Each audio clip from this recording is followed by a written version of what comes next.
Recording is on.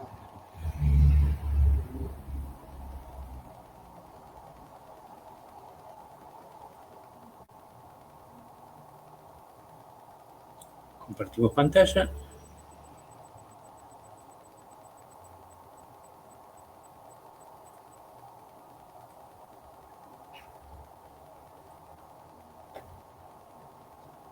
Bueno, ¿ven mi pantalla?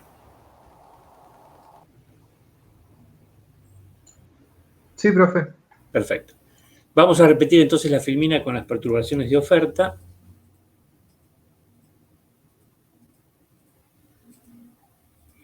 Entonces, partiendo de esta situación de equilibrio inicial en el punto E, supongamos que, por un adelanto tecnológico, por ejemplo, la oferta se desplaza a la derecha, es decir, se produce un aumento de la oferta. Entonces, como dijimos, al precio de equilibrio de origen, ahora tengo un exceso, que es un exceso de oferta. Ese exceso de oferta, por el mecanismo competitivo que ya hemos explicado, hace que los precios tiendan a bajar. ¿Hasta dónde? Bueno, hasta donde la nueva oferta intersecta a la demanda que no ha cambiado, ¿sí? En el punto E'. Trazando las coordenadas, obtenemos el nuevo precio de equilibrio y la nueva cantidad de equilibrio.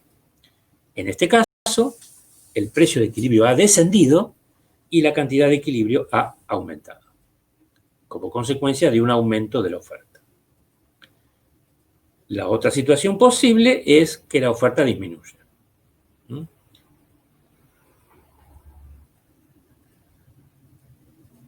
Esa es nuestra situación inicial.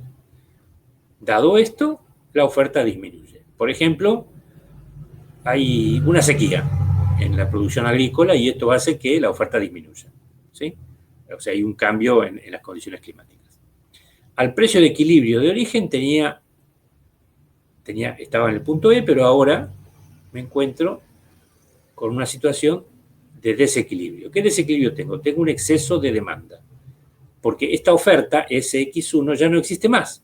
Mi oferta ahora es SX2. Entonces, la cantidad demandada sigue siendo esta, pero la cantidad ofrecida es esta.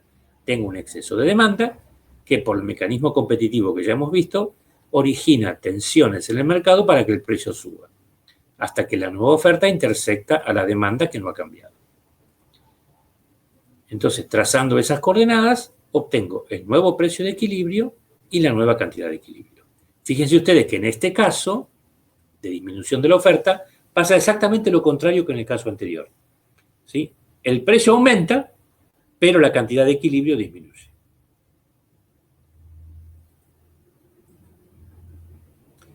Entonces, en resumen, al desplazarse únicamente una sola de las funciones, o la demanda o la oferta, se genera en el mercado competitivo un exceso de demanda u oferta, según los casos. Esto ocasiona cambios en el precio del bien y, obviamente, al cambiar el precio, cambian también las cantidades demandadas y ofrecidas. Se llega a un nuevo equilibrio, el cual puede predecirse de antemano. Es decir, si a mí me dicen, dada esta perturbación, ¿qué pasará en el mercado? Yo puedo decir qué va a pasar. Puedo formular predicciones. Por eso los economistas neoclásicos a esto lo llaman leyes del mercado. Y aquí está el cuadro que las resume. 3 columnas, situación, cantidad de equilibrio, precio de equilibrio. El primer gráfico que habíamos visto era el de aumento de la demanda. Yo les pedí que ustedes escribieran las conclusiones, ¿no es cierto?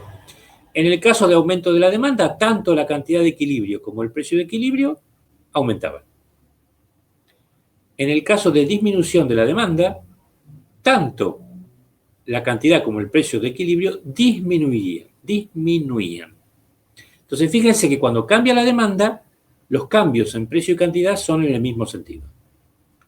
Ahora bien, cuando aumentaba la oferta, la cantidad aumentaba, pero el precio disminuía. Y cuando disminuía la oferta, era la cantidad la que disminuía y el precio el que aumentaba. Así que cuando se desplaza la oferta, los cambios son en sentido contrario. Entonces ahora yo les hago una pregunta. De todas estas situaciones que están acá, son 4 situaciones posibles, ¿cuál es la que más favorece al consumidor, que según Smith debe ser el punto de mira, el objetivo final de la economía política.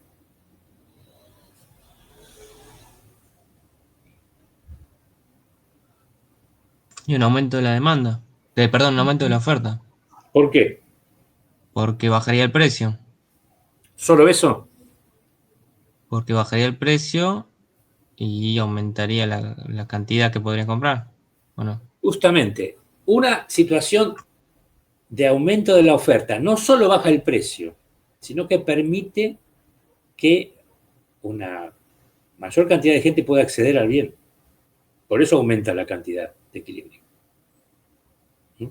Y si esta disminución del precio se produce a lo largo de una década, por ejemplo, esto hace que masas importantes de personas puedan comprar cosas que antes no podían comprar.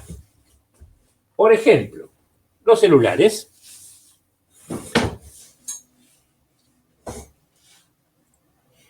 ¿Sí? Cuando salieron acá en la Argentina en la década del 90, los celulares que parecían zapatófonos costaban $1.000. Poca gente podía comprarlo. Y obviamente no hacían ni el 10% de lo que hacen los celulares modernos. Obviamente que hoy hay celulares que valen $1.000, pero hay celulares más baratos. Y si yo hice bien las cuentas, hay más celulares en el mundo que gente.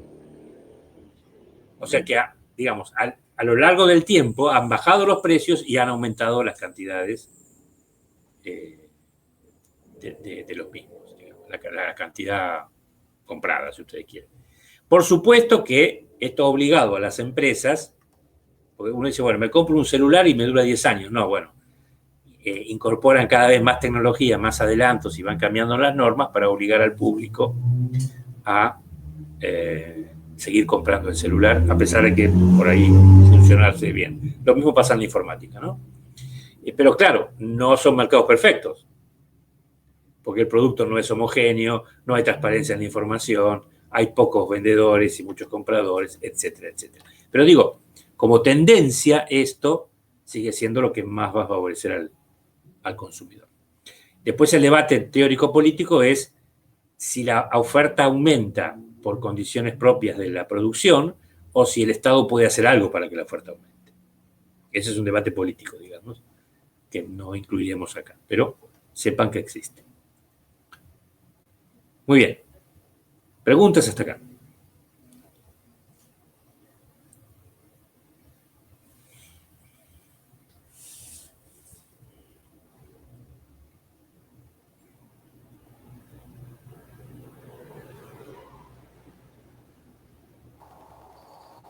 En una economía socialista.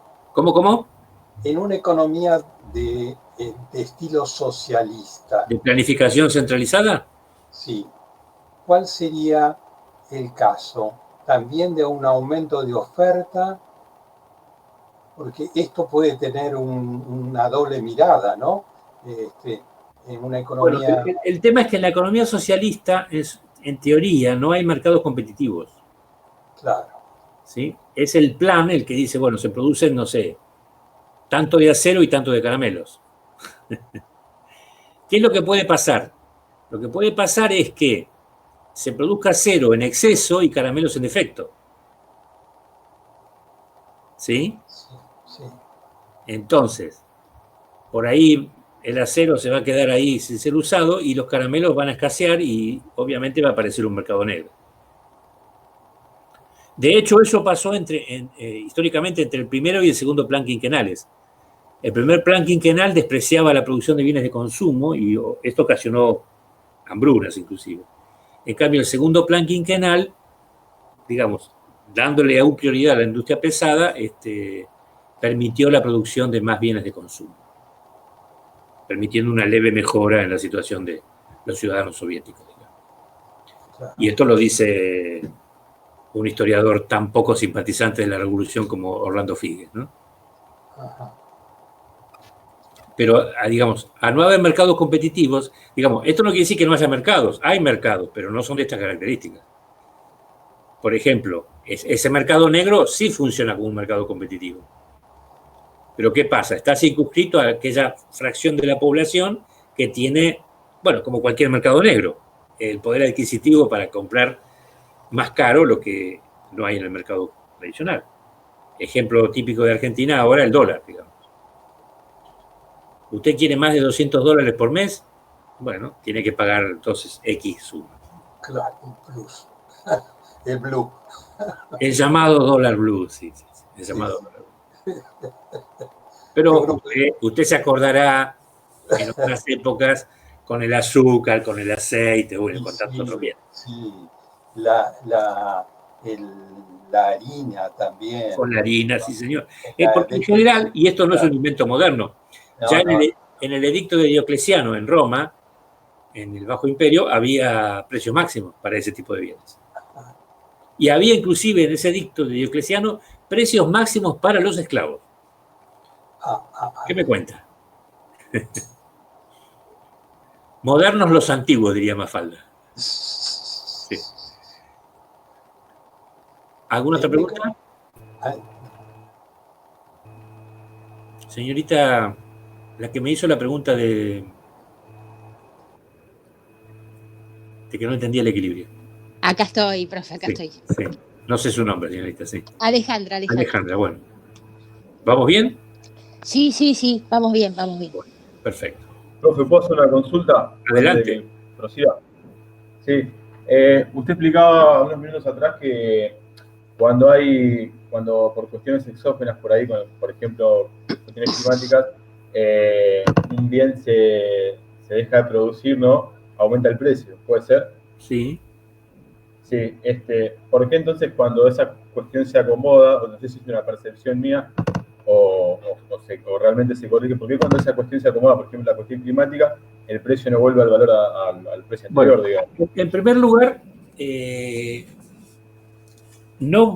digamos, si no vuelve al nivel anterior es porque es un mercado concentrado, no es de este mercado. Y en segundo lugar, puede ser por razones de estacionalidad.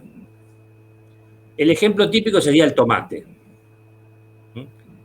O ahora mismo, a ver, el morrón rojo. ¿Sí? Hasta la semana, el otro día los vi en el supermercado 399 pesos el kilo de morrón rojo. Ahora bajó. No, en el Vega, perdón que mencioné, pasé hoy y estaba arriba de 400. Bueno. 500 pesos. Mire usted. Otro bien que también, el zapallito y las chauchas. Hay momentos en que las chauchas se las tiran por la cabeza de lo baratas que están. Y ahora son carísimas. Las arvejas naturales, que solo se venden en verano. Entonces, en verano yo me compro un cajón de arvejas en vaina y, bueno, las desenvaino, digamos. Un trabajo para toda la familia. Pero en invierno, si quiero comprar arvejas naturales, tengo que ir a una casa que las vende congeladas a un precio más alto. Ahí hay cosas de estacionalidad que tienen que tenerse en cuenta. Pero en el caso del tomate, por ejemplo, que es un bien bastante homogéneo, pasa que el precio fluctúa, digamos. O sea que puede volver a bajar, digamos. ¿Sí? Caballero, el que hacía la pregunta. Sí, gracias. No sé si se refería a bienes agrícolas o... Sí, se me ocurría ahora, digo, por lo pronto los alimentos, ¿no? Que son los que suben por determinadas cuestiones y después, bueno, por ahí... Bueno, pero ahí tenemos otra cuestión. Digamos, los alimentos en general son bienes elaborados, no son bienes agrícolas. Usted no compra maíz. Tal cual, ¿no? Usted compra polenta, por ejemplo. Y la polenta ya no es un bien homogéneo, tiene marca, hay pocas empresas que la fabrican. El petróleo es un commodity, ¿sí? Sí, el petróleo sí. ¿Y por qué cuando baja a nivel mundial, que por lo que he escuchado son distintos negocios o especulaciones, no bajan las naftas o sus derivados? Bueno, sin embargo, señorita, el otro día fui a cargar nafta. Tradicionalmente en Argentina la nafta vale $1. Uh-huh.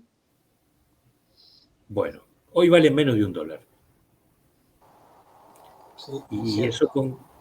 Ahora, si es por razones políticas o no, yo no lo sé, digamos.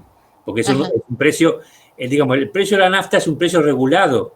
No es un precio que se forma por la competencia de agentes económicos como el precio que acabamos de ver en estos mercados.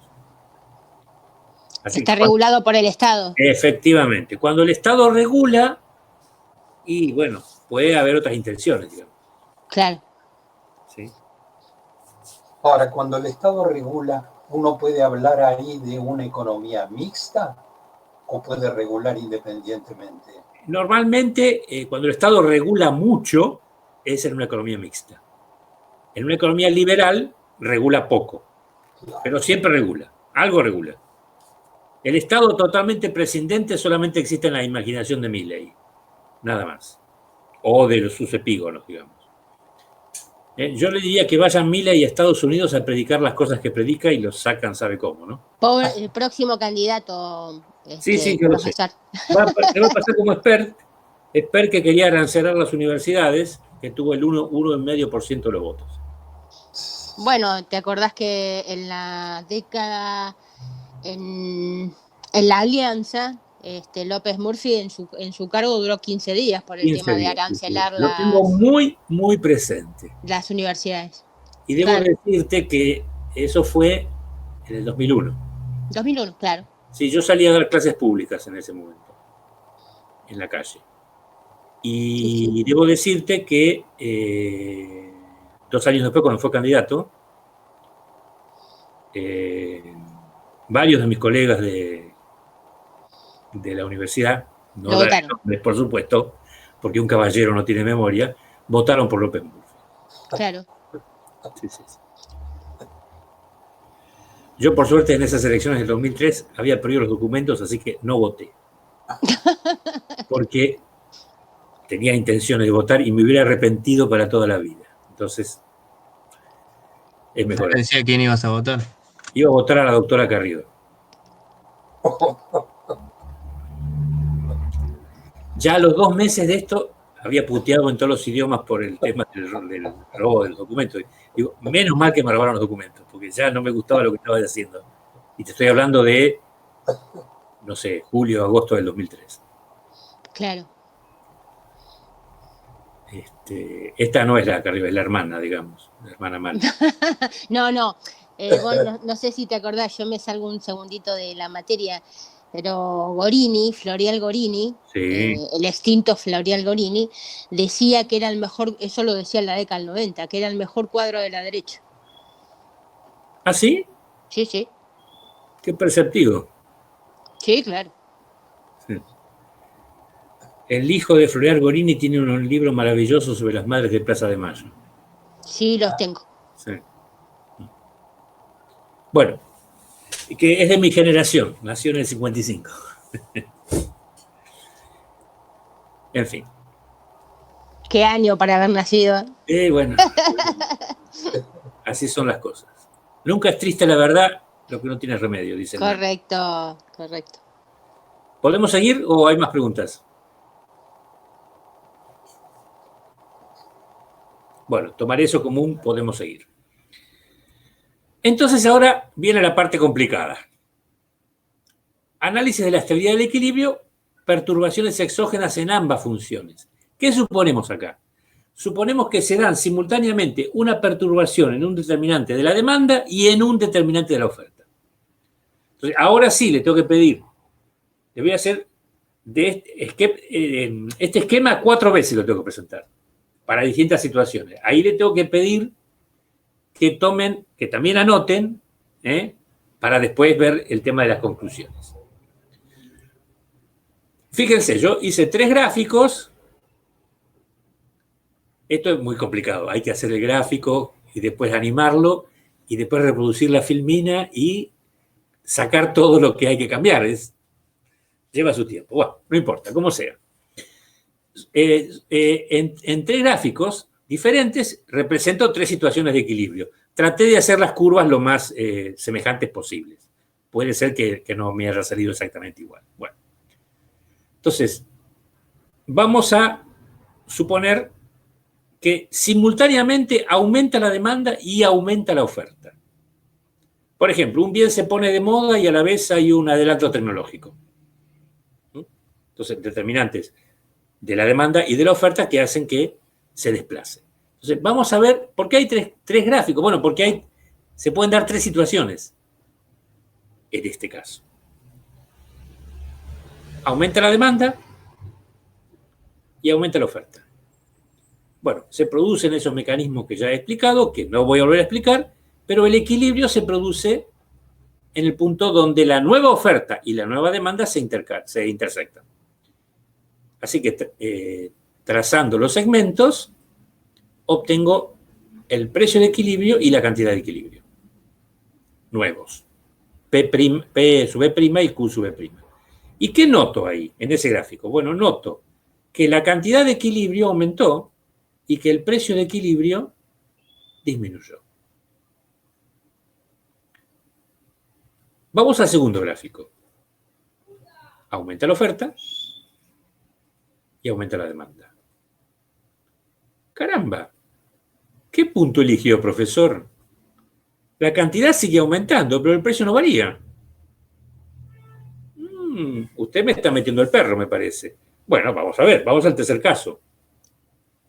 Aumenta la oferta y aumenta la demanda. Y también la nueva intersección se da en el punto E', donde coinciden las nuevas funciones. Bueno, la cantidad de equilibrio sigue aumentando, pero ahora el precio aumentó. Usted me está volviendo loco, profesor. ¿Cómo puede ser? Bueno, puede ser.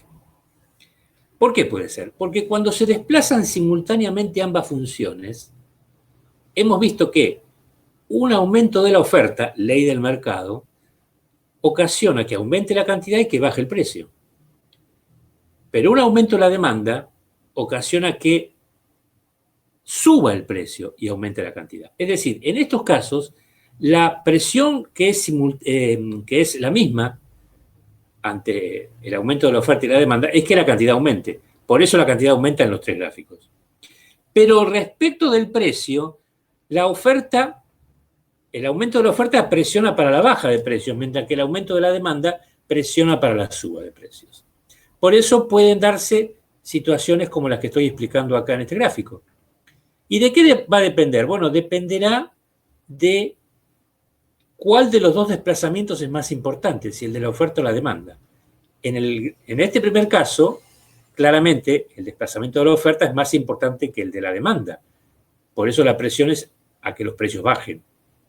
En el último, el desplazamiento de la demanda es más importante que el de la oferta. Por eso prevalece la presión para que los precios suban. Y en este caso, los desplazamientos son prácticamente homólogos o iguales. Por lo tanto, no hay, se neutralizan las presiones para que los precios suban o bajen. Y el precio permanece. Pero la cantidad sigue aumentando. Entonces, cuando hay un aumento simultáneo de ambas funciones, ¿qué podemos decir? Y podemos decir que la cantidad de equilibrio va a aumentar. ¿Y del precio? No, del precio no puedo decir nada. ¿Por qué no? Y porque dependerá de, la comparación entre los desplazamientos de ambas funciones. Y para poder decir algo dependo del caso particular, estoy frito. No puedo formular lo que se llama una ley de formación en economía. No puedo hacer predicciones. Por eso hay un chiste muy famoso entre los economistas que le preguntan a un consultor, le dice, ¿qué puede decir usted sobre la bolsa? Y el tipo dice, que va a fluctuar, le dice. Claro, sí, obviamente, pero eso ya lo sabemos todos. Fluctuará, dice. No me está prediciendo nada. Otra situación es una disminución simultánea en ambas funciones. Disminuye la oferta y disminuye simultáneamente la demanda. Por ejemplo, hay un fracaso publicitario acá y acá una suba en el precio de los factores productivos. Fíjense que el nuevo equilibrio se establece en el punto E, proyectando, el punto E', que intersecta la nueva demanda y la nueva oferta. ¿Qué pasa en este caso? La cantidad de equilibrio disminuye, pero el precio aumenta. En el segundo caso, también disminuyen la oferta y la demanda. Y otra vez el equilibrio se da en donde se intersectan las nuevas funciones. La cantidad de equilibrio sigue siendo menor, pero el precio de equilibrio no cambió. Y en el tercer caso, ya se darán cuenta que va a pasar otra cosa. Donde se intersectan la nueva oferta y la nueva demanda, se produce el nuevo equilibrio. La cantidad de equilibrio disminuye y el precio de equilibrio también disminuye. Entonces, ¿qué es lo permanente en los tres casos? Que la cantidad de equilibrio disminuye. ¿Por qué? Y porque ya sabemos, como hemos visto antes, que cuando la oferta disminuye y la demanda disminuye, en ambos casos aisladamente, la cantidad de equilibrio tiende a bajar. En cambio, con los precios pasan cosas diferentes. Una disminución de la oferta genera presiones para la suba de precios, pero una disminución de la demanda genera presiones para la baja de precios. Entonces, ¿cuál prevalecerá? Y dependerá otra vez del desplazamiento relativo entre una y otra. En este caso, como prevaleció la disminución de la oferta, los precios subieron.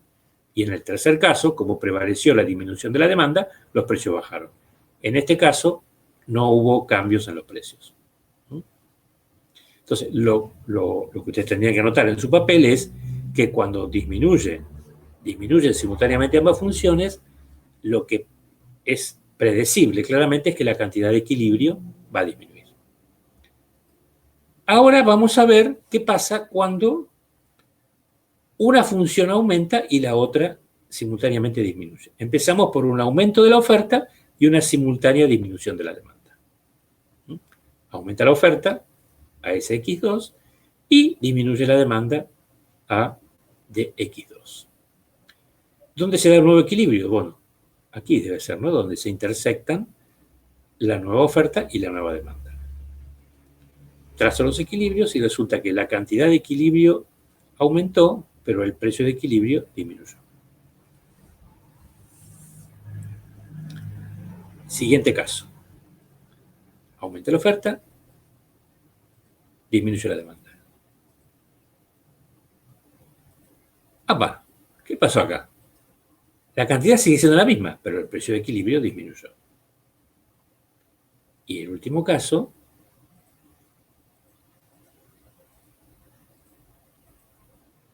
el equilibrio se establece donde se intersectan las nuevas funciones. Y resulta que en ese caso, el precio de equilibrio bajó y la cantidad de equilibrio disminuyó. Bueno, parece que tengo acá una situación diferente a la anterior. Cuando ambas funciones se movían en el mismo sentido, podía hacer predicciones sobre la cantidad. Pero cuando las funciones se mueven en sentido contrario, parece que puedo predecir solamente el precio. Fíjense, ¿qué es lo constante en estos tres gráficos? Que el precio tiende a disminuir. ¿Y por qué tiende a disminuir el precio? Bueno, porque cuando aumenta la oferta, el precio tiende a disminuir. Y cuando disminuye la demanda, el precio tiende a disminuir. O sea que esas fuerzas, van en el mismo sentido. En cambio, cuando aumenta la oferta, la cantidad tiende a aumentar. Y cuando disminuye la demanda, la cantidad tiende a disminuir. Esas fuerzas son opuestas. Por lo tanto, alguna de las dos prevalecerá, como en estos dos casos, o se neutralizan mutuamente. Por lo tanto, en este caso no puedo predecir nada sobre la cantidad, pero sí sobre el precio. Y el último caso sería lo opuesto. Una disminución de la oferta y un simultáneo aumento de la demanda. Ahí vemos que disminuyó la oferta y que aumentó la demanda. Entonces, el nuevo equilibrio se va a dar donde se intersecta la nueva demanda y la nueva oferta, en ese punto. E'. ¿Qué es lo que veo ahí? Que el precio sube y que la cantidad disminuye. Me refiero a precio y cantidad de equilibrio, ¿no? En el caso de la gráfica del medio, baja la oferta, aumenta la demanda y,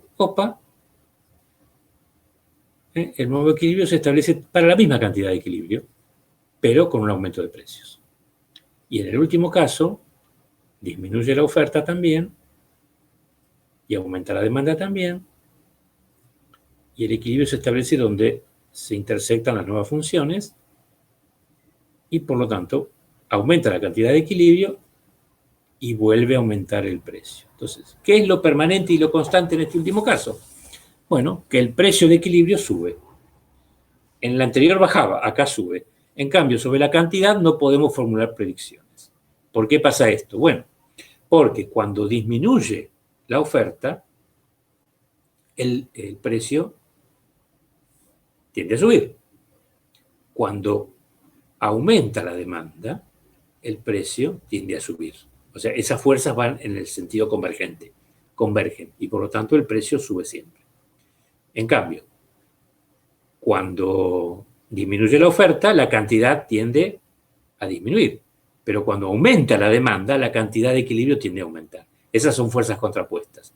Entonces, dependerá de la, digamos, cómo se compensan relativamente ambas variaciones para saber cuál de las dos fuerzas prevalece.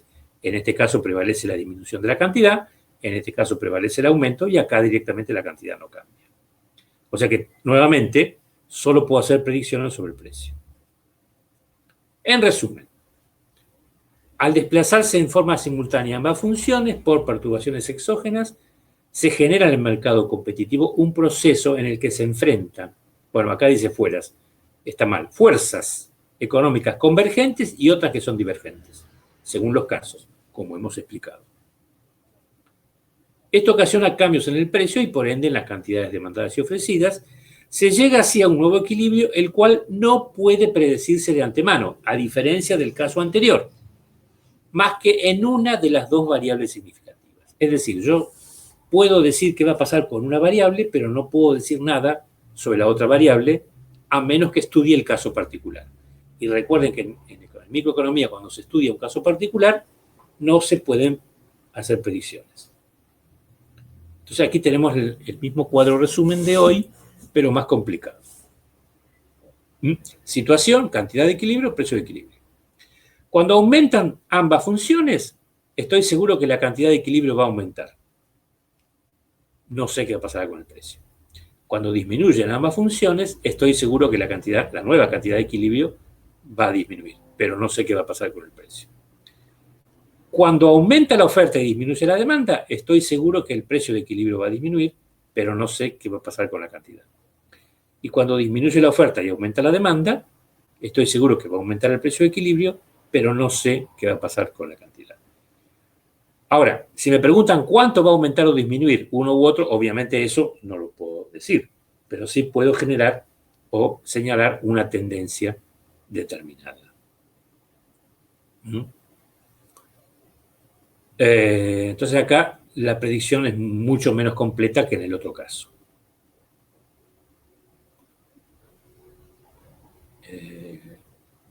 Bueno, ahora sí, otro intervalo de preguntas.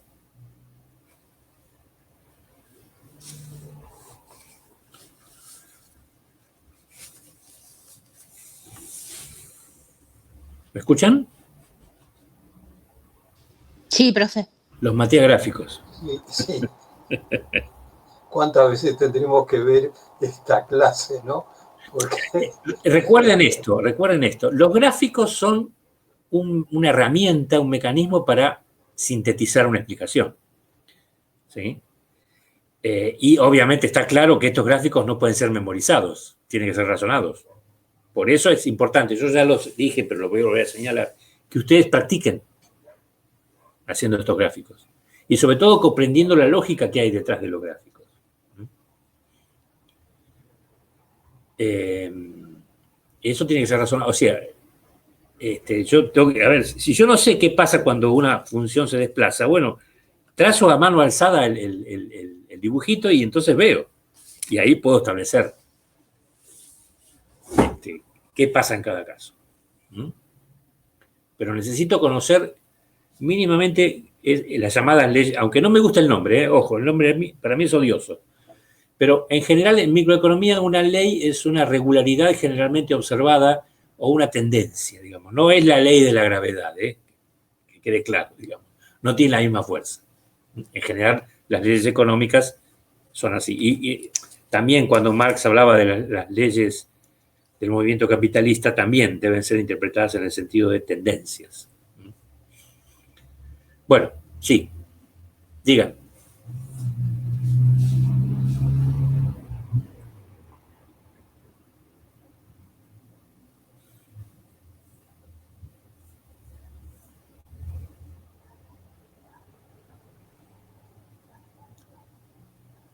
¿No dicen nada? Hola. Si estamos procesando, por eso. Están procesando. Qué fea palabra. Estamos pensando. Bueno, acá está la síntesis y conclusiones, que están en 2 filminas. Siendo los mercados una institución fundamental en la moderna sociedad capitalista, es útil entender la lógica interna de su funcionamiento, ya que en ellos se asignan recursos, bienes y servicios, que de alguna manera determinan tanto la producción como la distribución de los mismos. ¿Cuánto cuesta? ¿A cuánto puedo vender esto? ¿Produzco o no produzco? ¿Cuánto cuesta esto? ¿Compro o no compro? ¿Cuánto me pagarían de sueldo por tal trabajo? ¿Voy o no voy? ¿Cuánto me costaría tomar tal préstamo para hacer tal cosa? ¿Lo tomo o no lo tomo? Recuerden que los precios deben ser entendidos como señales para tomar decisiones económicas. Y cuando todo el mundo toma decisiones, lo que se hace es una asignación de recursos, bienes y servicios. En particular nos interesará como modelo descriptivo, es esto, es un modelo descriptivo, el mercado denominado de competencia perfecta, caracterizado por la homogeneidad del producto, la transparencia de la información y tanto el carácter abierto como atomizado del mismo, lo cual asegura la competencia impersonal entre agentes económicos. Esto es importante. La competencia impersonal. Cuando yo decía que los compradores o los vendedores competían entre sí, compiten vía precios, o sea, no hay ninguna otra cosa que haga que esta competencia se convierta en rivalidad. La rivalidad es personal, no es impersonal como la competencia. La rivalidad es, por ejemplo, lo que Brutus y Popeye tienen que hacer por el amor de Olivia. Ellos no son competidores, son rivales. Esto significa que cada uno tiene que estar atento a las acciones del otro. ¿Sí? Eso pasa en los mercados chicos. Por ejemplo, Coca y Pepsi. A Coca le interesa lo que Pepsi va a hacer y a Pepsi le interesa lo que Coca va a hacer y pagarían fortunas por anticiparse a las mismas. Porque son rivales, no son competidores. Así configurado el modelo, será posible demostrar que en ausencia de perturbaciones exógenas, esto es, cambios en cualquier determinante diferente del precio del bien, ya sea para la demanda como para la oferta o para ambas funciones, habrá solo una situación de equilibrio posible. O sea, una situación donde coincidirán las intenciones de oferentes y demandantes. Una vez demostrada la unicidad del equilibrio, como yo creo que lo hicimos en esta clase, también será posible demostrar que, en ausencia de perturbaciones exógenas, el mercado presentará una propensión endógena. Endógena quiere decir propia de adentro, digamos, del mercado, para atender a esa situación de equilibrio, motivada justamente por la existencia de esa competencia que hemos denominado impersonal.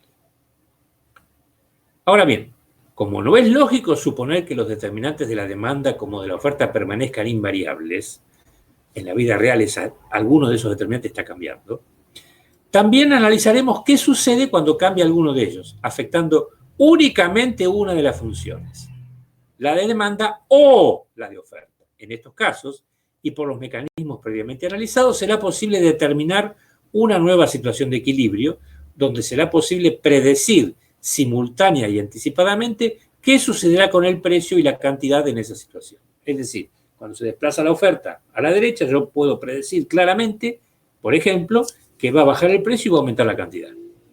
¿Cuánto? No lo sé, pero esa tendencia la puedo anticipar.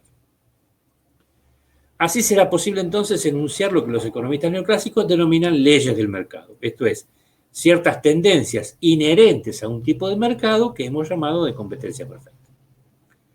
Muy distinto será el caso generado cuando se vean modificadas simultáneamente las curvas de demanda y oferta, las dos, ya que en estos casos solo será posible predecir anticipadamente qué sucederá con una de las variables en el nuevo equilibrio. Y acá tienen una ayuda a memoria. La cantidad cuando ambas funciones se desplacen en el mismo sentido, o el precio cuando ambas funciones se desplacen en el sentido contrario. Entonces, si el mercado así caracterizado funciona de la manera explicada, cualquier intervención pública lo afectará, perturbando o bien el equilibrio o bien las condiciones en que éste se podía establecer endógenamente. O sea, la conclusión neoclásica claramente es que el mercado, si funciona de esta manera, no requiere de ningún tipo de intervención. Al contrario, cualquier intervención puede complicar la marcha hacia el equilibrio o directamente puede empeorar el equilibrio, haciendo que, por ejemplo, suba el precio y baje la cantidad.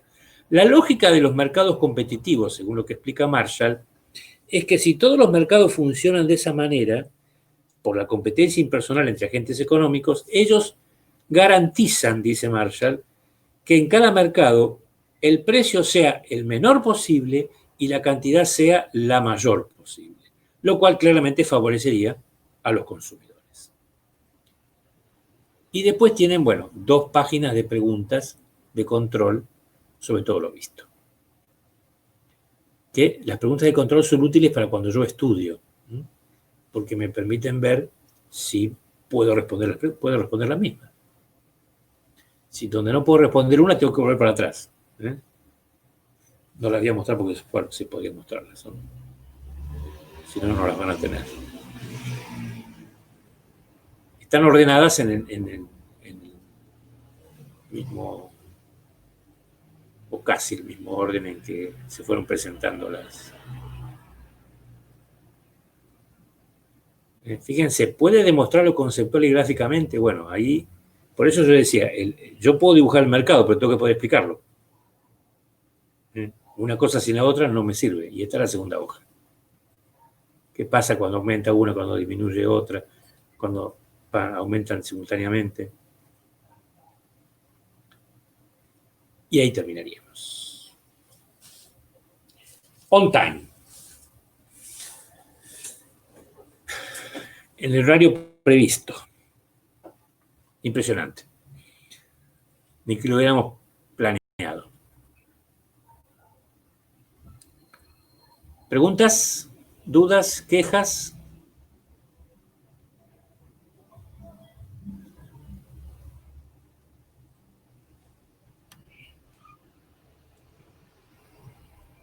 Yo una pregunta y estoy chusmeando tu canal de YouTube. Las que son las nuestras serían las que dicen IAL. IAL. Sí. Perfecto. Las otras son otra cosa. O sea, vas a ver, o sea, yo subí varias cosas que vienen más adelante, digamos. Claro, solo las que dicen IALE. Listo. No, las que dicen IALE, las que dicen unidad 1 y de la unidad 4 lo que estamos viendo. Unidad 1 y unidad 2, perdón. Está bien. 1 y unidad 2. Después las que dicen estructuras de mercado y eso serán para el segundo parcial, no para ahora. Me tiene que enseñar Ariana cómo hacer, ¿cómo se llama? Una lista de distribución, puede ser, o algo así, para establecer un orden, más o menos. Espero que Ariana pueda poner los links para también darles un orden en las clases, digamos, en el aula virtual. Y si no, tenés el programa. Con el programa en la mano te vas a dar dando cuenta porque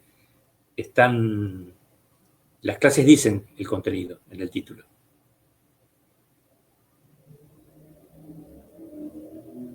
Voy a terminar la grabación.